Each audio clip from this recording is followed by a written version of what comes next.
So ito yung sitwasyon dito ngayon. Ang ano lang natin dito sa Davao City is dito malinis ang ating syudad. Malinis at saka tahimik kahit kung ano-ano yung mga binabato sa Davao City ngayon.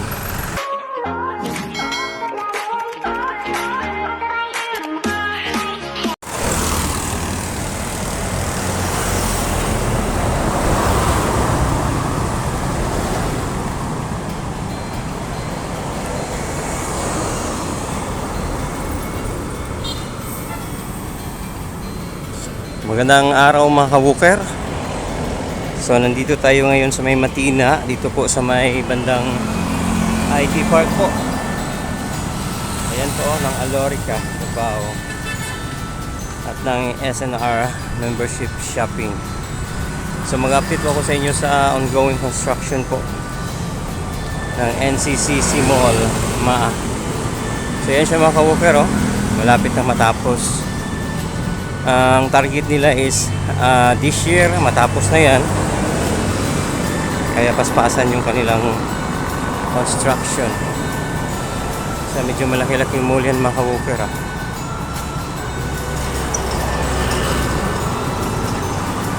Sobrang laki, sobrang laking mall.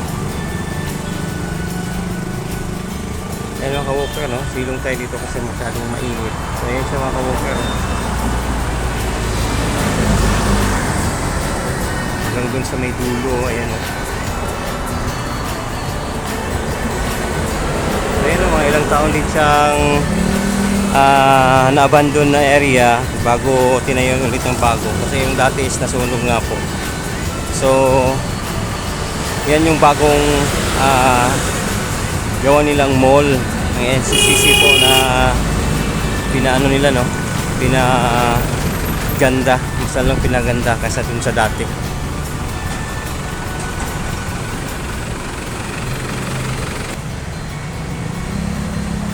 So ito yung sitwasyon dito ngayon. Ang ano lang natin dito sa Davao City is malinis ang ating syudad.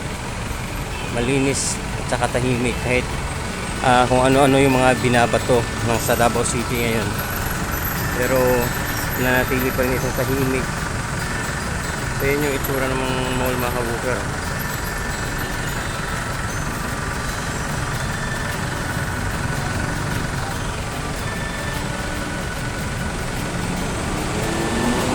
So marami siyang may mga restaurant diyan sa loob, merong gym. Yan sa mga napakaraming mga diyan, mga coffee shops na makikita natin sa loob pag natapos siyang mall na yan mga ka-wooker. So pag mag-opening yan, siguro naman makakapunta tayo. So yan naman yung papasok po ng MAA. Ayan mga ka-wooker.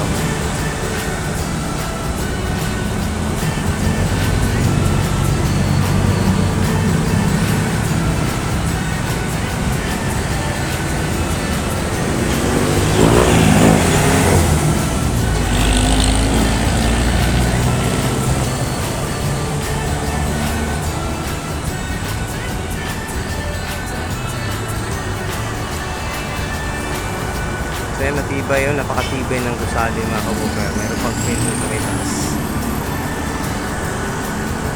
So yun nga po, ngayon lang tayo nakapag-update ulit kasi mga ilang araw din na hindi tayo nakapag-vlog.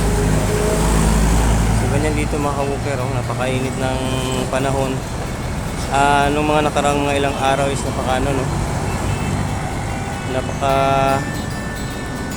laging umuulan, pero ngayon is napakainit naman.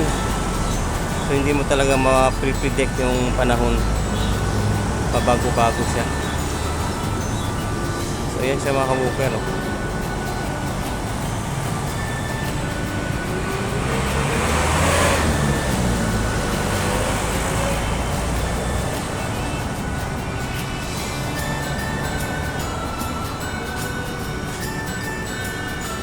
So paspasan yung kanilang paggawa.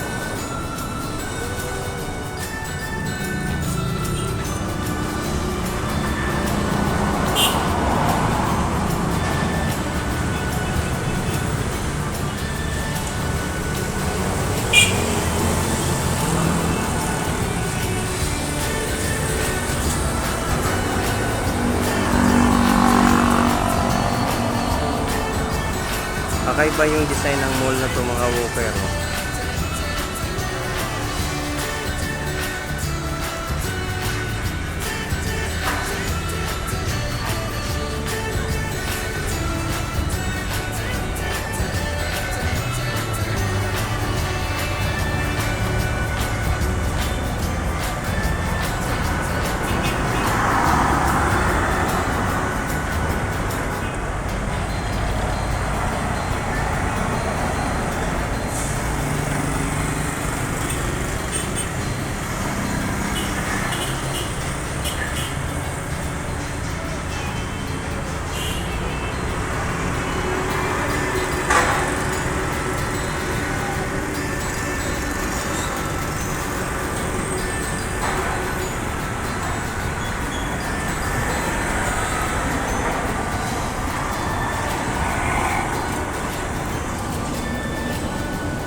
So yun, malapit lang siya sa itong mall at is napakalapit lang po sa mga eskwelahan. Ito yung PWC or Philippine Women's College.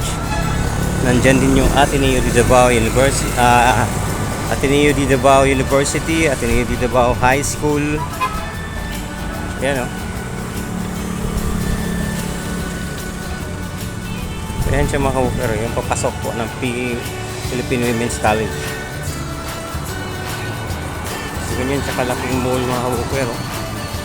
Mas malaki siya kaysa yung sa unang nasunog mga ka-walker. Hindi ko makakalimutan, parang 2017 yata yung nasunog. Ganyan siya.